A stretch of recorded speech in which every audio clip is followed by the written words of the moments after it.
What's up, Gamecock fans? Back again today with your buddy Rooster.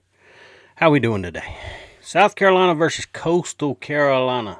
It used to be Coastal Carolina was a part of the University of South Carolina, but they gained their independence. They said enough is enough. We are our own thing, and we are the Teal Chickens, the Chanticleers of Coastal Carolina. And I don't mean teal chickens in a disrespectful way.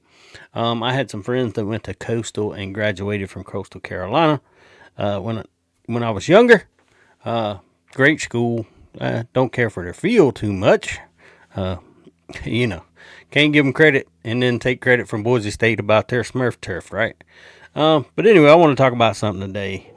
Um, on X, after Beamer's delusional thing the other day about the playoffs next year, that always, fans always joke about next year, next year's our year, next year's our year, next year's our year. Coaches always sell next year's our year, next year's our year. Kind of you know, the promise, the dream. I had a dream. And it's the three D's, right? There's the dreams, there's the doable, and then there's the delusion. And it's kind of like, how do you see life, right? Are you a dreamer? Do you believe you can accomplish anything? And I want to talk about some negativity in this thing too, where some people say things that I disagree with. And I say things that some people will disagree with.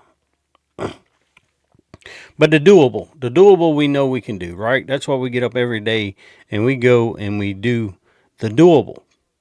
And then there's that delusion out there that that the reality of what is now will be something in the future.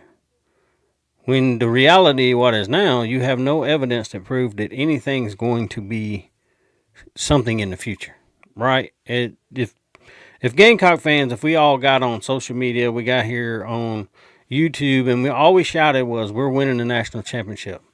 Everybody else in the world is going to think we're delusional because they're looking at a team that's currently 3-7, and people will look at you and just laugh. Man, you're delusional. So what is doable for South Carolina? We know what the dream is. The dream is to win a national championship at South Carolina. It's been a dream I've been waiting to see since, well, I don't know, 50 plus years now. But what is doable at South Carolina? And some people think what is doable is below what I think is doable. And this is where I talk about where we adjust. Some people say, well, South Carolina, this should be the expectations. You get 7, maybe 8 wins a year on average, and then sometimes you jump up and you get to the 10 and 11, you make the playoffs, you're competing for things. Why is that the doable? Because that's the normal. That's what we've been. The delusional, and some people may say it's delusional. I don't necessarily agree whether it's delusional or not. That South Carolina should be better than that. That we have the resources, we have the money, we have the things to be a team that should be in the conversation of the playoffs year in and year out. Should be in the conversation of making the SEC championship game. And everybody would look and say, well, what in your history tells you that should be the case? Because we've talked about it. Steve Spurrier did it, right? Was there a time anyone would have thought that Don Staley and South Carolina's women's basketball team would have been winning national championships? Was there a time that anyone really thought South Carolina would win back-to-back College World Series? It's doable. But the right people have to have the right mindset to make doable into what most would consider delusional. And that's South Carolina winning a national championship or SEC championship. You get up every day, you do the doable until you accomplish what most people think's delusional. And I get it. I've said it right here. I think Shane Beamer's delusional and thinking that South Carolina's going to be sitting around looking at the playoffs next year. Why? The evidence of this year, without some amazing turn for next year, doesn't tell me that next year's the year for South Carolina. There's a lot. First, there's way too many questions going into the offseason. One, who's he going to hire for our offense coordinator? Is he going to have a different philosophy about what he's going to do on offense? Can they come in and turn it around that fast? Well, you say some coaches have done that. They have. In a 2-year period of time, we see what Elko's doing at A&M. Kirk Cignetti's doing at Indiana. People say, well, A&M has unlimited resources. They have oil money. They have all this other stuff out there. They can afford to get the players and all that stuff. That may be true. Indiana doesn't necessarily have that. We've seen smaller schools where coaches have come in and turned these schools around in just a couple of years. And they don't have the resources that South Carolina does. And I get it. They're not playing the level of competition week in and week out that you play in the SEC. Some teams have benefited from, you'd say every schedule in the SEC is tough, and that's not necessarily always true because sometimes some teams just don't perform the way you thought. South Carolina this year has not performed to the way we thought they would. Offensively, we'll talk about it when we talk about the matchup for the weekend here in a few minutes. But before we get into that, please hit the like and subscribe and share. And I pissed some people off on X. Former quarterback and player at South Carolina, Jason Brown, reposted a picture of Beamer with the statement about the playoffs, and he goes, "That's my coach." So my response to him was, "Is that why you transferred?" You know, and people got their panties in a wad.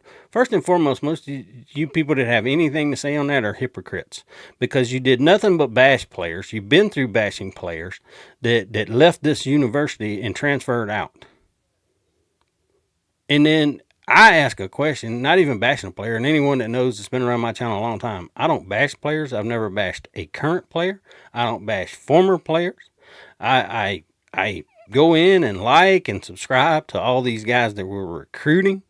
I've never made a bad comment to any of them. I ask questions though, just because I have a curious mind. Some people don't like to answer questions, I guess, and they get their little panties in a wad. And they want to come at me, "Oh, that's a stupid question. He transferred because he wanted to play football." So did DK Joyner. Yeah, DK got bounced all around, stayed at South Carolina. Luke Doty wants to play football. Hey, he's been bounced all around to get a couple plays here and there.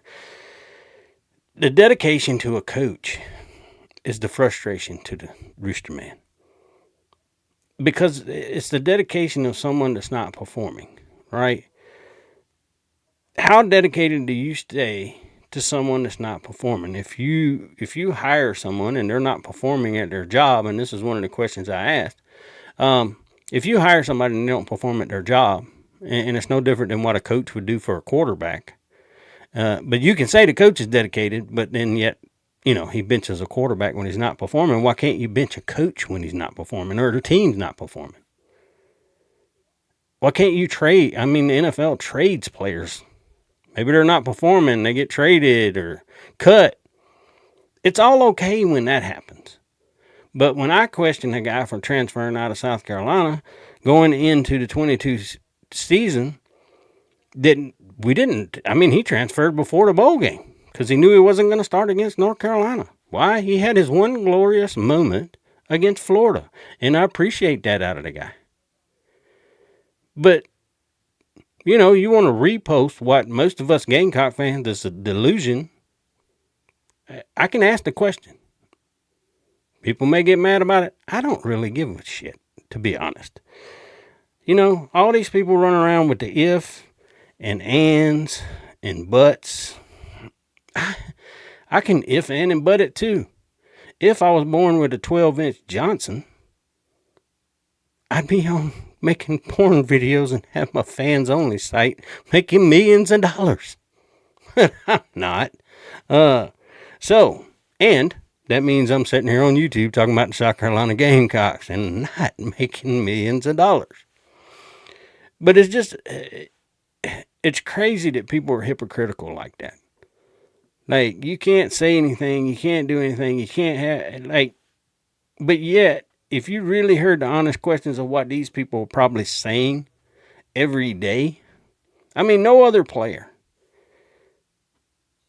did that. No other player reposted that little clip of the Shane Beamer delusion about the playoffs next year. Not one former player, not one current player, nobody, except a guy that transferred out. So anyway, that's my little rant for today. Let's talk about Coastal a little bit. What does it mean to South Carolina, this game? Well, Coastal's not your little brother anymore. They're not. They're winning football games. Coastal 6-4 on the season, 5-2 in the Sun Belt. Still has a chance. I know South Carolina doesn't mean anything to them when it comes to their conference at all. They're already bowl eligible, so this game doesn't mean anything for them as far as bowl eligibility, but they could get a bigger bowl. The team with the thing to lose is South Carolina, because you're going with all, like we talked about, the resources that South Carolina has. You can't lose to a Coastal. Well, you can, because we've shown in our history we've lost to App State, we've lost to Citadel, other teams without the resources of South Carolina. Coastal scores 25 points a game. South Carolina scores 20. Get it. Coastal has not played SEC defenses. So you'd say, well, if you looked at it across the board, I don't know. I've heard some ridiculous number. I'm going to be honest with y'all. I have not looked up to see what the point spread is for the South Carolina Coastal game, but I heard it's multiple scores. I don't think South Carolina beats them like that, to be honest with you. They're going to come in with their hair on fire, with all to throw everything in the world they can throw at South Carolina. Trick plays, everything they can do to win this football game. Now, do they have the athletes to beat South Carolina? You don't always have to have the athletes, dude. You just got to have the better team.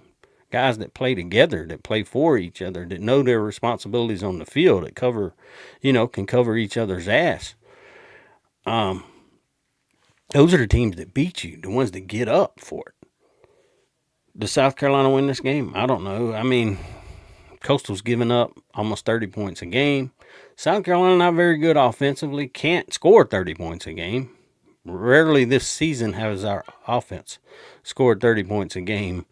I don't know, have we? I don't know if we scored 30 offensive points in a game this year. I guess, I don't know. I just, honestly, at the end of the day, I think South Carolina can win this ball game.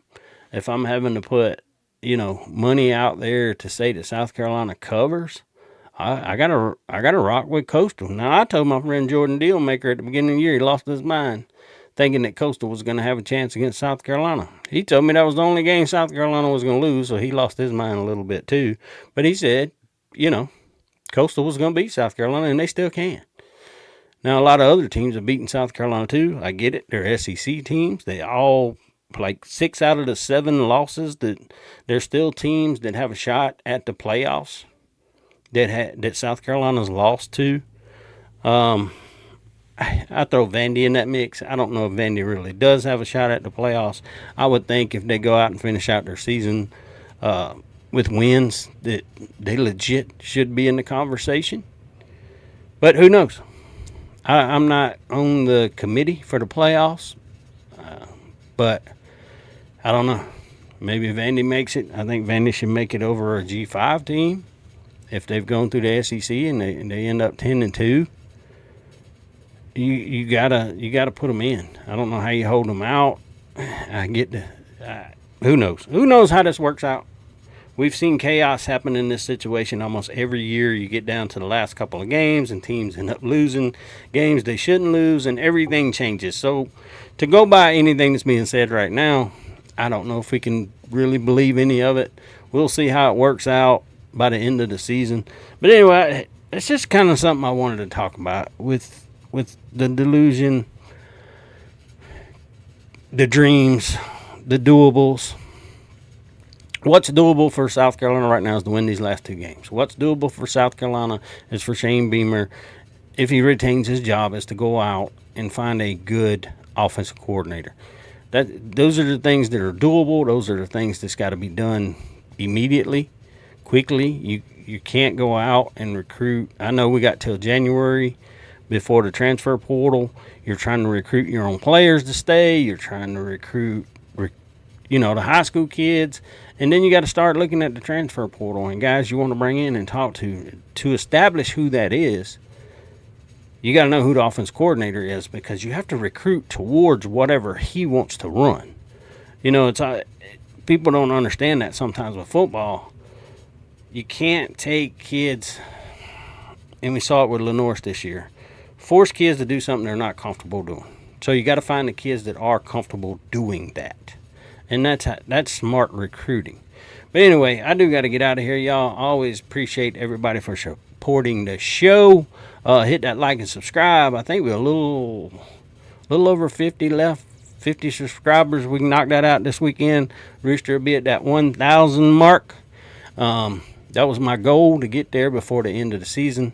We got 2 weeks left, which I thought we'd at least have a bowl game and I'd have a little more time to get to 1,000.